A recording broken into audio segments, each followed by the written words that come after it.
जय हिंद साथियों। बेसिकली आज हमारा ये डे 1 है एसएससी सीजीएल की तैयारी का डे 1। तो ज़्यादा वीडियो को लंबा ना करते हुए डायरेक्ट मुद्दे पर आएंगे। आज हम बात करने वाले रिसोर्सेज के बारे में। जो भी बिगिनर जो भी तैयारी शुरू करना चाहते हैं, ठीक है, और या फिर जो जिनका तैयारी थोड़ा बहुत हो चुका है, तो आज हम जानेंगे कि क्या कम रिसोर्सेज पढ़ के आप प्री क्वालिफाई कर सकते हैं। मैंने पेपर का पूरा एनालिसिस किया और ये बात मुझे समझ में आई कि आप कम टाइम में भी आप बहुत सारे टॉपर्स को भी देखे होंगे जो 3 महीने, 4 महीने, 5 महीने, एटलीस्ट 6 महीने तैयारी करके वो प्री क्वालिफाई किए हैं। और आप सभी हम लोग जानते हैं कि प्री क्वालिफाई होने के बाद आपको मेंस के लिए 3-4 महीने तो एक्स्ट्रा टाइम मिलेंगे। उस टाइम आप मेंस की तैयारी कर सकते हो।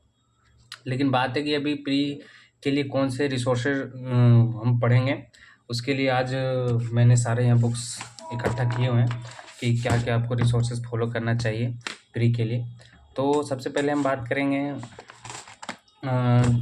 सबसे पहले जो सबसे बड़ा सिलेबस है जिसका, वो बात करेंगे हम लोग जीके के लिए। तो जीके के लिए बेसिकली ये लुसेंट देख रहे हो, ये मोर देन सफिशिएंट है।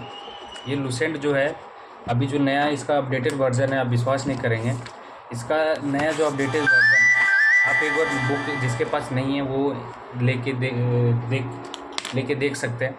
इसका बहुत सारे नया कंटेंट इसमें ऐड किया हुआ, जैसे आर्ट एंड कल्चर और भी इन्वायरमेंट से इकोनॉमिक्स से लेकर बहुत सारे जो है नया कंटेंट इसमें ऐड किया हुआ है। तो आप जीके के लिए मोर देन सफिशिएंट है। इसको 2-3 बार पढ़िए। आप डेली अपना टारगेट सेट कर लीजिए कि कैसे पढ़ना है, आपको कितना पेज पढ़ना है, उसी के हिसाब से आप पढ़िए। और जीके के लिए मुझे लगता है ये मोर देन सफिशिएंट है। और बात करते हैं दूसरा मैथ्स के लिए।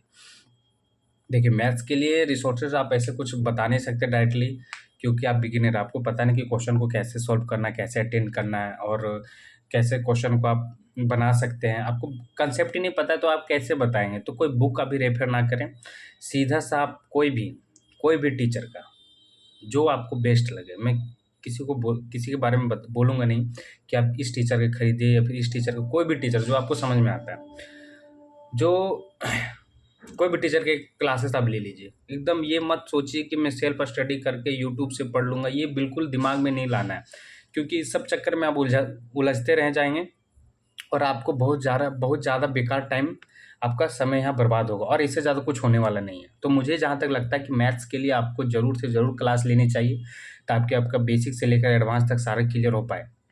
तो मैथ्स के लिए बेसिकली मैंने जो पर्सनली मैं बताता हूँ कि मैंने गगन प्रताप सर की, मेरा भाई लिया हुआ है, वो सीजीएल की तैयारी कर रहा है, तो उसी का मैंने बैच लिया हुआ है और उसी से मैं स्टार्ट कर रहा हूँ पढ़ाई।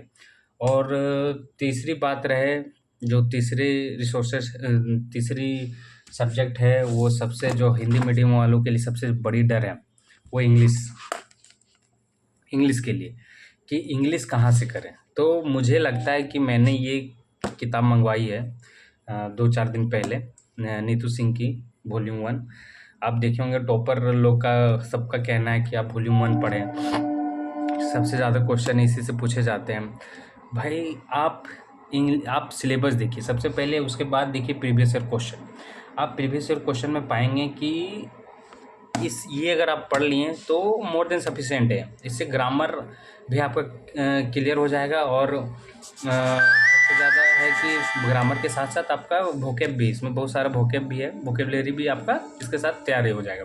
तो इंग्लिश के लिए हिंदी मीडियम वालों के लिए सबसे बेस्ट है ये बुक, क्योंकि इसमें हिंदी से भी मतलब चीज़ों को लिखा गया है। आप देख सकते हैं इसमें,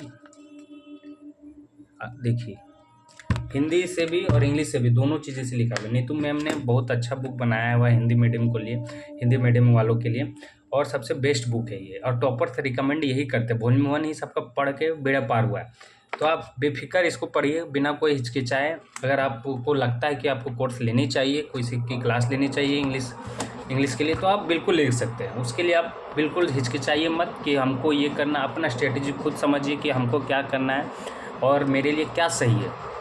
और बात रहे चौथी रीजनिंग के लिए, तो रीजनिंग के लिए मुझे जहाँ तक लगता है कि रीजनिंग के लिए आपको कोई कोर्सेज़ वगैरह लेने की ज़रूरत नहीं है, आप practice set previous year question मारिए, आपको समझ में आ जाएगा मोटा-मोटी कि क्या रीज़निंग में पूछा जाता है और किस तरह के क्वेश्चन उसमें रहते हैं। और रीज़निंग के लिए मोटा-मोटी आप देखिएगा कि आप अगर कोई भी आपका प्रैक्टिस सेट है आपके पास, तो आप बनाइएगा तो 10-15 क्वेश्चन यूँ ही बना लीजिएगा, बिना कुछ किए हुए। काहे कि कॉमन सेंस वाली बातें रहती है रीज़निंग में। और जहाँ तक है कि आप प्रैक्टिस सेट एक ज़रूर रखिए, ताकि आप तैयारी के साथ-साथ एनालाइसिस करते रहिए कि मेरा तैयारी किस लेवल तक पहुँचा है। और रीज़निंग के लिए आप पिनाकल का ये बुक है, मैं किसी बुक का या फिर किसी का मैं यहाँ प्रचार नहीं कर रहा हूँ, ना ही कुछ रिकमेंड कर रहा हूँ। आपको जो समझ में आता है, जो प्रैक्टिस सेट लेना है सो लीजिए। लेकिन ये पिनाकल ये अपडेटेड है, देखिए आप देख सकते हैं लिखा हुआ है 2023 का, इसलिए मैंने ये लिया था। और इसमें आप रीज़निंग के इससे मारिए, रीज़निंग मुझे लगता है मोर देन सफिशिएंट है रीज़निंग। उससे ज़्यादा आपको एक्स्ट्रा कुछ नहीं पढ़ने की ज़रूरत है और नहीं कहीं इधर-उधर भटकने की ज़रूरत है। और बात रहे वोकैब के लिए कि वोकैब के लिए सर कहाँ से पढ़ें, तो वोकैब के लिए मुझे जहाँ तक लगता है कि इसका कोई तोड़ नहीं है, इसका कोई तोड़ नहीं है। तो ये ही काफ़ी है आपके लिए। इसमें भी ब्लैक बुक जो है, ये इससे ज़्यादा मुझे नहीं लगता कि कहीं पे आपको कुछ ज़्यादा पढ़ने की ज़रूरत है। इसी को पढ़िए आप, इससे काफ़ी है। और मुझे लगता है कि ये 1, 2, ये 3, ये 4 किताबें आप देख रहे हैं। एक ब्लैक बुक वाली, ये प्रैक्टिस सेट वाली, ये इंग्लिश वाली और ये जीके लूसेंट वाली। ये 4 किताब देख रहे हैं आप? एक सेकेंड, इसको सीधा कर लूँ मैं। हाँ, सीधा ये 4 किताब गार्ड बांध लीजिए कि 4 किताब से ज़्यादा आपको रिसोर्सेज में भटकना नहीं है, भले आपका प्रीवियस ईयर क्वेश्चन सॉल्व हो चाहे नहीं हो, क्योंकि धीरे-धीरे ये आपका सॉल्व होगा, धीरे-धीरे कॉन्फिडेंस बढ़ेगा। ये 4 किताब के ज़्यादा आपको कुछ नहीं पढ़ना है। और बाकी वीडियो ज़्यादा लंबी हो जाएगी, उसके लिए धन्यवाद वीडियो को लास्ट तक देखने के लिए। और चैनल को सब्सक्राइब कर लें और हमारे साथ जुड़ें, जो डेली बेसिस से आपको तैयारी मजबूती होगी। और डे बाय डे हम अपने आप को ग्रो करेंगे कि कैसे पढ़ा जाता है, और क्या हम आने वाले टाइम में टॉपिक भी देंगे कि किन-किन टॉपिकों को आप करके आना है और कैसे आप सही तरीके से पढ़ेंगे अप्रोच से, जो 2024 आप प्री तक ज़रूर क्वालीफाई करें। धन्यवाद।